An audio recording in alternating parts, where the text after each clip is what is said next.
So we should see a definite power difference going from 15, 16 degrees of timing to 19 to 20 degrees of timing. Now, if we take a look here, we only see the knock count picked up 6 knock counts that run. We'll evaluate that a little bit. Let's look at our graph and take a look at what kind of power and torque we made here. So now we're at 180 horsepower, 181, and 152 torque. So huge gain by jumping in the timing. We'll have to see the result of bumping in a little bit more, but let's take a look here real quick. Let's go to save. Let me just save this real quick. We'll do our analyze function so we can analyze this and take a look a little bit closer. We're gonna go and do the F2 mode, which switches us to analyze, and now we can compare our runs. So let's go in here and take a look. I'm gonna get rid of this blue run.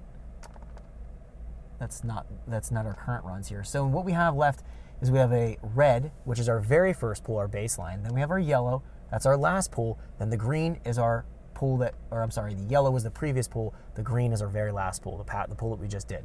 So we're seeing here a pretty large difference in power output, anywhere between, that's about a 15, 16 horsepower gain, going from the red to the green.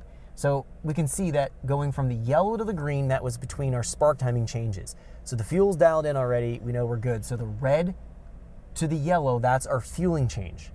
That's the power we've gained. The yellow to the green, that's purely spark timing change. So we can see we've gained power. By adding the spark timing in, we're definitely getting closer to maximum brake torque. We're making additional horsepower and torque out of the engine. Now let's look at this and see if we can bump in a little bit more. Let's look at our knock data and what the knock sensor is showing and looking like here. So let's do escape.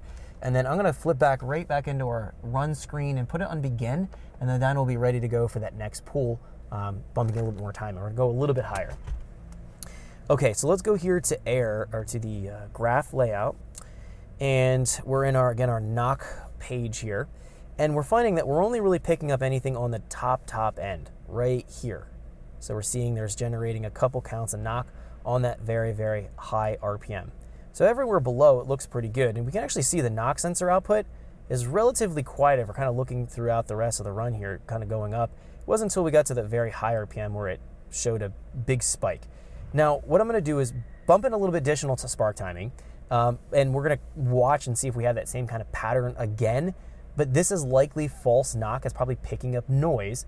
We'll see what it does with another 2 or 3 degrees of timing in. I don't wanna go a whole lot higher than about maybe. Thanks for checking out our teaser clip. If you wanna see the rest of this video and more than 500 hours of current EFI training we have to offer, make sure you click right here. If you wanna go and check out more teaser clips from this training course, click here, and you don't wanna miss any of the videos we're going to be releasing on this channel, so make sure you subscribe and click here. Thanks for watching, and I'll see you guys later.